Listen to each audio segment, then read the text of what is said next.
Yesterday was Valentine's Day.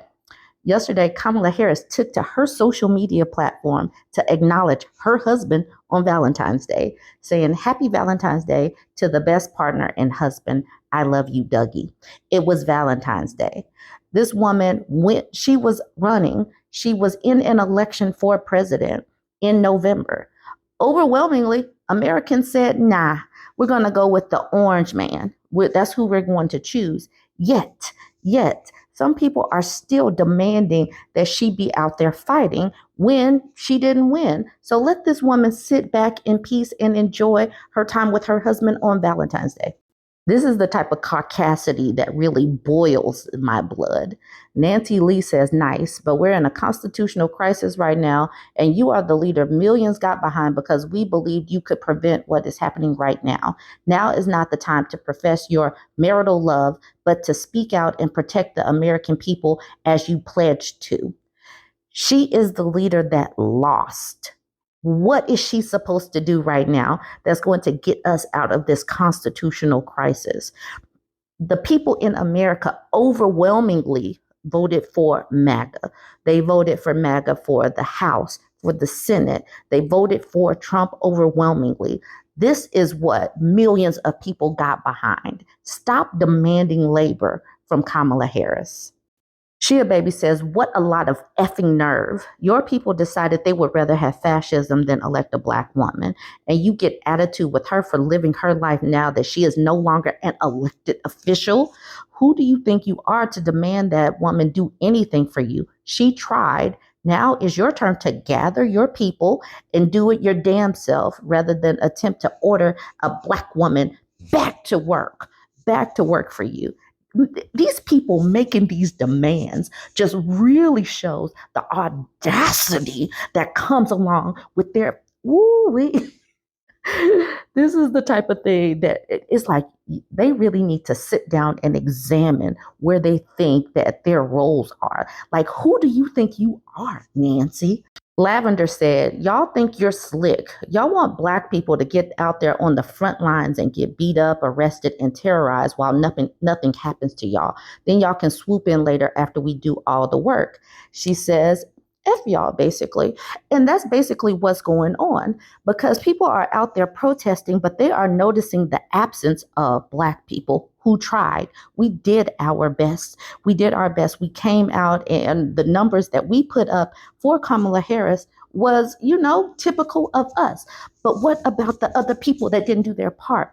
They need to be gathering those people, coalescing, figuring out how they're going to do better for the next time for midterms instead of demanding the labor of the people that have already been laboring, knowing that when we are out on the front lines, that there is a whole lot more violence simply because they know that they can get away with violence towards us and setting us up to be the scapegoat. They know that they're not going to do the same to these type of women that they would do to these type of women. They know that. That's the reason why black women are overwhelmingly sitting back and saying, y'all got this. And then Nancy Lee shared this on her page saying, considering millions of Americans stood behind you, hoping you could protect us from exactly what is happening now, your love story seems a bit tone deaf. We are effing terrified. Please, Nancy, once again, what is this woman supposed to do? People overwhelmingly spoke with their votes. You need to gather up those people, gather up the people that didn't vote and figure that out versus demanding someone who lost the election to just continue fighting. Uppity Negra says, girl, what the F is wrong with you? She's no longer an elected official. And can celebrate with her husband. Go write your actual elected officials and be effing for real. Gracefully She says, so because white women chose to elect a fascist, now this black woman is not allowed to carry on with her life and enjoy her family or enjoy love? How about use that same audacity you used to make this BS post and organize with your people who are responsible for the issues at hand? Damn it. Black women owe you nothing. Ursula says, so you still talking, Nancy? All this energy you're wasting could be spent on you and other white women organizing and using your privilege to repair the mess you made. F wrong with you. You can't fire someone from a job and then demand they come in and work for free.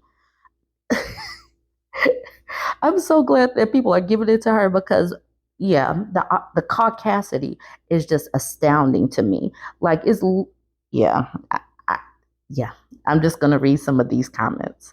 Nisa Bella at the bottom says, are you serious? Are you serious? Get off your butt and aim that vitriol at your fellow white sisters who are a huge part of the reason this is happening. Then we got Lavender again, and she's showing this picture, and this is from the first Trump term. You got all these white women, they're protesting in the street, and then we got this black woman holding this sign and a lollipop saying, don't forget, white women voted for Trump. Yes. So gather them up. Let's gather them up. Let's coalesce. Let's create something. Let's create something for the midterms for next time. Stop demanding things of black women. Blue Bunny says, and this is from the previous election, they did it again. And Lavender says, yep, that's why I still use it because it fits this time too. This is the reason why I decided to follow Lavender because she's feisty. I like her. She uses appropriate pictures at appropriate times. This is the type of energy that I like to see on social media. If anybody needs the picture, here it is. Then we have Cheska Lee, or Francesca, the one who created the Leopards Eat Your Face song. She says, I want y'all to investigate why you always turn to black women and demand we lead. And she shared this post from this person named Lydia. All right. So Lydia says she's been a little PO'd over Harris. She's a little PO'd. All right. So here's the whole post from Lydia. I've been a little PO'd over Harris. Fought hard for her and haven't heard a word. I want to see her in the streets with people. Where is she and what is she doing? We supported her. Is she not supporting us? I want to see her front and center. The nerve of these people to make demands, this is mind-blowing how much audacity and gall these people have to make demands. She lost. Why is she going to be out in the streets? America overwhelmingly said that they prefer fascism. Why do you want her in the streets? Why do you want that? Because it is not going to be safe, and she deserves to sit back. She's been out here fighting. She was out here running a campaign, going from city to city, and America overwhelmingly said no. Frank B says, stop expecting black women to save you. Kamala Harris isn't your effing mammy. If you want to be mad at someone, be mad at the 53% of white women who voted for Trump. I'm going to end with this screenshot. Chris says, as someone on this app astutely put it, if I get cut from the football team, I'm not going to show up tomorrow and run drills. Please talk to your white brothers and sisters and leave her alone. Yes.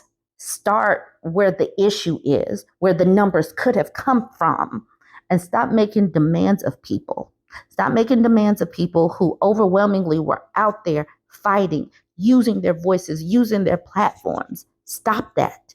Get to the root of the problem and why she wasn't hired for this job. Y'all, the thing is like they think that they can make demands of black women. They can make demands, and I need to understand why these people have this much nerve to be able to think that they could say these things.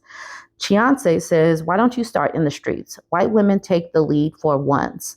Yes, white women take the lead. And then, like just Shasta says, they waiting on us.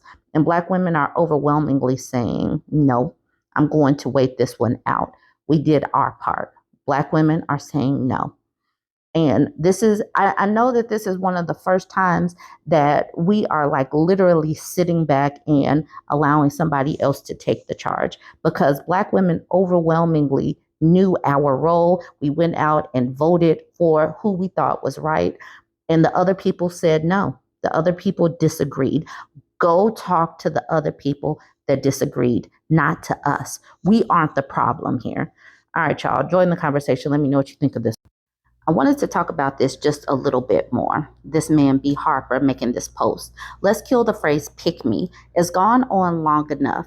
God forbid there are women who like to hear men out, understand what we're saying, and may happen to agree with us. Shaking my head. Who would have ever thought? And yes, the ones that tend to be labeled pick me, anytime they may agree with the man or see where he's coming from, they do and will get picked. Of course he needs these type of women. Number one, he's not even using the term correctly, but of course they need pick-me's because they take their misogyny, they take their sexism, they take their talking points, and then they launder them through a female voice and spit it back out to us. So this is like racism laundering, and how there are certain types of Black people that will take the same racist tropes, eat them up and spit them back out to us, and then it's supposed to make it palatable. The same things that pick-me's do. They take the misogyny and sexism, they take it all in, and then they spit it back at us, and then we're supposed to be like, oh, yeah. So of course men want this type of thing because it edifies their own talking points, and it makes them feel a little bit more important. But these men don't simply want these pick-me's, because if these pick-me's were getting picked, they wouldn't still be on here searching for head pats and atta girls from these men. And pick-me's are not simply just agreeing with men. They're agreeing with men and then throwing other women under the bus simply because other women are not going along with men just to go along. We're not. Some of us do have some original thoughts and assertions, and we can speak our minds without just going along to get along. And so that's the reason why, no, there are many of us that, number one, we're not just going to listen to this man and then just, he says kill the phrase and we're just going, okay, let's just follow it. Absolutely not, B. Harper. Who do you think you are? But still, those type of women are, they're not really for us. They need to be over there with y'all, and y'all need to be together. But a lot of the times they don't get together because men don't simply pick them. They still want a challenge from a woman that has her own thoughts and self-confidence and can, push back a little bit. They don't choose the pick-me's for a reason. All right, so we have Black Adventure Mom saying, request denied. Pick-me's are women who invalidate other women for the sake of male attention. I love to see women call out this toxic behavior. It's a win. And then we have a pick-me. We have female Snoop. She is a pick-me. Listen to what she said. All right, she says, I just got told by these women who support women that I get on my knees for a 4x4, all because I said a man buying you a meal is a luxury. It is not a luxury. That is not a luxury. It's the principle and the thought behind it, as he has no obligation at the end of the day unless you're his wife.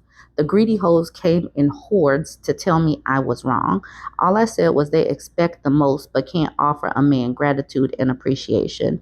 It's a little kid mindset a lot of these catches seem to have. See, this is precisely what a pick-me is. It takes men's talking points, men's negative talking points about women, and it filters it through a woman's voice or a woman's avatar. That's the reason why when women who support women, we don't support pick-me's. We're not supporting male talking points or misogynistic talking points, even when it's coming from a woman.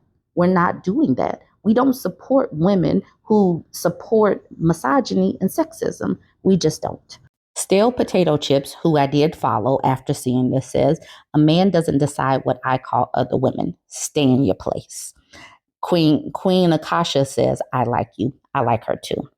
And Kotati says, what? No. A man saying he loves pick-me's and not entirely grasping what a pick-me is? Such bravery.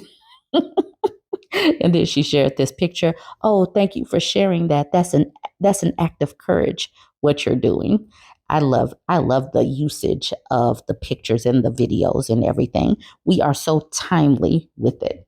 Curls and Stiletto says, the fact that every single person in the comments knows the actual meaning of the term tells me you do as well.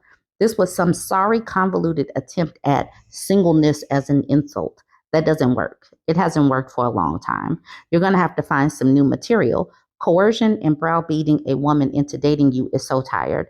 Try developing a personality, doing some healing work, smile more. I don't know, but this ain't it.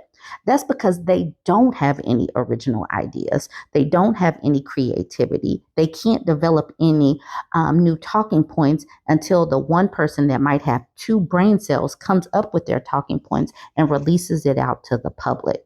They keep trying to use the singleness as an insult when women are overwhelmingly saying, I still would rather be single than date you. Women are overwhelmingly saying that, and they haven't gotten the hint that yes, singleness is not an insult, and you're not going to push women into being in relationships with unlikable, unhygienic, unworthy dudes. It's just not going to happen.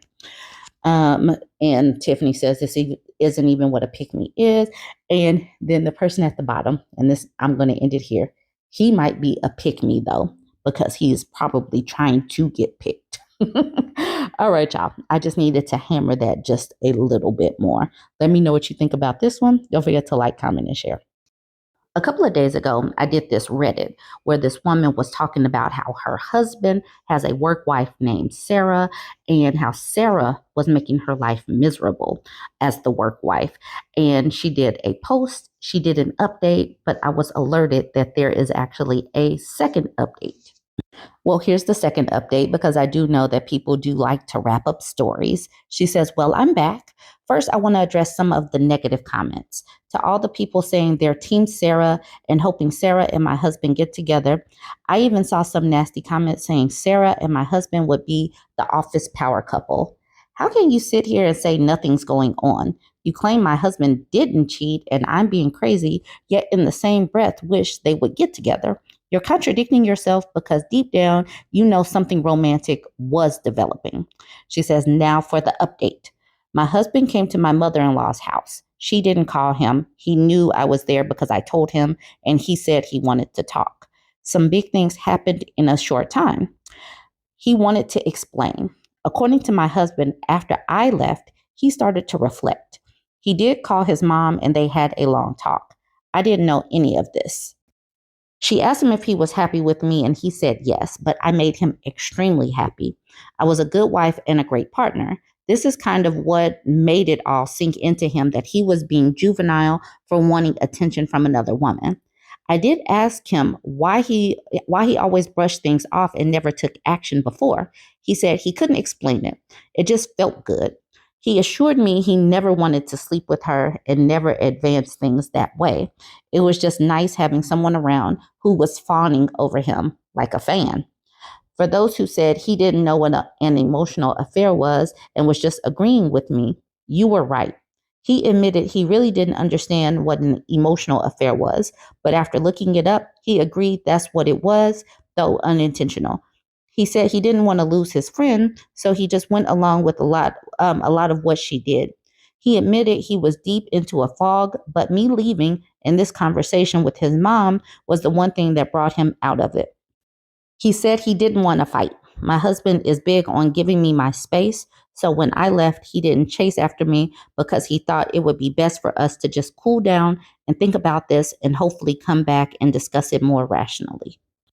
He did reach out to Sarah, though they didn't meet in person, they had a phone call. He told her they couldn't remain as close, that their out of office texts and calls needed to stop, that he would get a replacement mug she wasn't to touch, and that they needed to cut back on their lunches. He wanted to handle this before talking to me to show he was serious. Sarah didn't take it well. She started berating me, saying I was forcing him to do this. My husband stopped her and said no. He was doing this because his marriage was important. He admitted letting things go too far, but clarified he had no romantic interest in her. He told her if she had feelings for him, she needed to distance herself immediately. Sarah ended up ruining their friendship herself. Though my husband was willing to maintain a more distant friendship, her comments about me and him, claiming she'd never want him and that everything she did was because she knew we weren't meant to be together and she was trying to open his eyes. He said he couldn't believe he'd never seen how vindictive and awful she was. She was almost venomous. It didn't end well. After handling that situation, he came to see me, wanting to ensure I knew he understood and was taking the proper steps. He said we could do whatever I needed. I know some of you will say I'm wrong, that divorce is the only option because he had an emotional affair. I'm sorry to disappoint, but I'm not divorcing my husband. I told him we needed counseling for both of us. Yes, going through all his devices, emails, and texts might have been extreme. He agreed it felt like a breach of privacy, but understood given the circumstances. I told him we both needed to work on things. As of right now, I guess you could say we're separated. We're not staying in the same house. We're going to attend counseling. I don't want to just jump back into things with him. I don't want it to seem like it was okay to make me feel like I was the second option and to ignore all those red flags and to brush me off. This has to be worked on. I'm leaving his mother's house and staying with a friend. I'm not sure if anyone's going to want an update after this. Sorry, it's so anticlimactic. Sorry, it's the typical, oh, you just got back together. I mean, it is, but it isn't. I love my husband. I know he loves me. I don't think everything is an end all be all. Yes, it's a terrible situation. Yes, he did a terrible thing. I want my marriage to last, so we're giving it another go. I genuinely hope this is my last update, but if not, y'all will know. Thank you for all the messages, all the support, and everything. It has truly been a big help. So that is the update. The man saw where he went wrong. He's like, oh my God, I'm out of this fog. I really want to save my marriage. I got to talk to this woman. It really wraps up like a short story or like a film. I mean, and this could very well be a short story or a work of fiction.